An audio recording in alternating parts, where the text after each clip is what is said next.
Hey, how's everyone doing today? Desi here. Hey, I want to talk about becoming your own savior. Don't wait for someone to come and save yourself. Yes, we are going to have some spiritual teachers in this world, and there's plenty of books to read. But at the end of the day, you have to be the one to put in the work to save yourself. You can't believe that someone's going to come out of the sky and click his fingers or snap his fingers and be like, "Oh, you're saved." It's not going to happen. We're all here to save ourselves. And you have to put in the work. You have to put in the discipline. You have to learn to be your biggest cheerleader. There's a lot of people in this life, your friends, your family, strangers that are going to disappoint you, that are going to abandon you. Not everyone's going to be there for you when you need them. And the one person that's always going to be there for you is you. So learn to be your biggest cheerleader. Learn to use your mind properly to put loving thoughts through your mind. Don't beat yourself up. Be gentle with yourself. Learn to find ways to express love to yourself in your own way. When you're feeling down, when you're feeling these negative emotions, push them aside and retrain your brain to put positive thoughts in there, so that you're continually to better yourself, because the mind is always going to drag you into the bushes and tell you should do this and you should do that. And if you constantly let it do that, you're going to get into this rotation of constantly letting it do that. And then it's just going to be subconsciously, and you're going to start living in these negative down states. But if you continue to practice mindfulness, and when these, negative thoughts come through your mind, and you flip that switch, to where it's like, okay, you're being negative, and you're like, no, and you put a positive spin on it, and you continue to do that throughout the, days, weeks, months, years. This is a never-ending journey, that we're on. Eventually, you're going to be in a positive mindset, and you're going to start programming your subconscious mind to, believe in positivity and believe in yourself, and you're going to strengthen that.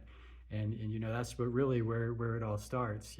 But you have to learn how to love yourself first. We're all going to have faults and things that we don't like about ourselves, but we could learn to be softer with ourselves, and learn to like it. We're all going to have some darkness in us. The light and the dark, the yin, the yang, is all part about living.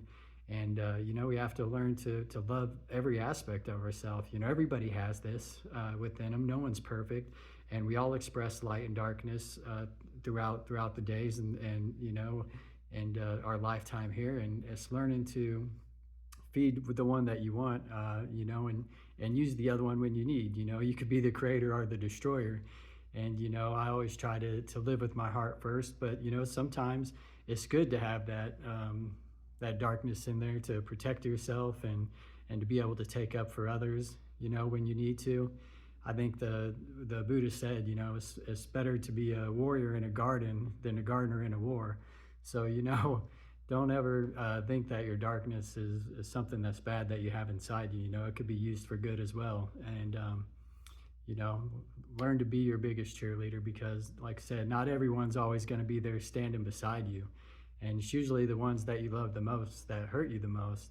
So it's learning to have that thick skin, when these things do happen, and not get, all down and depressed, but learning how to continually lift yourself up, through your own self practices, by creating good habits, and knowing that, whatever comes to you, you're going to be able to overcome. And, something I've always kind of lived by is that the universe, God, whatever you want to call it, is not going to give you anything that you can't handle. And so, it's all about being forged in the fire, lifting yourself up, and having the belief system that no matter what comes my way, I'm going to turn it into what this pressure is just going to turn it into diamonds. And so just trust in yourself, and be gentle with yourself. And like I said, just keep going. So, but always remember that you're always going to be the one that's always left there when no one else is. And so you really have to learn to be able to live with yourself, be able to live with your heart and your thoughts and the things that go through your mind. If you're constantly out there doing things that, take away from you being alone and actually reflecting, then maybe you need to look at this and see what you're running away from or what you're trying to hide with yourself. It's not always easy to reflect and look inwards and realize that, hey, maybe I'm not living the greatest. Maybe I need to get rid of these toxic traits, or maybe I need to do this better. But when you do, and you actually take the steps to overcome, these hurdles that have been holding you back in your life, you're going to see your life's going to start to flow a lot better, and you're going to pull in not only abundance in different ways, because abundance to me, the biggest abundance I believe is just having love and joy and happiness within yourself. And then, obviously there's other materialistic abundance, but to me, just being able to live with yourself, being able to look at yourself and be happy with who you are, that's the biggest joy in life. And when you can do that, then your love radiates outward for the rest of the world to see. And you really do create ripples within this universe, because people see the joy that you're radiating out. And then maybe it gives them the belief that, they can do it better, by you inspiring them. So let's all keep pushing forward, and, never stop being a cheerleader for yourself in your corner. All right, until next time, let's make this world a better place together.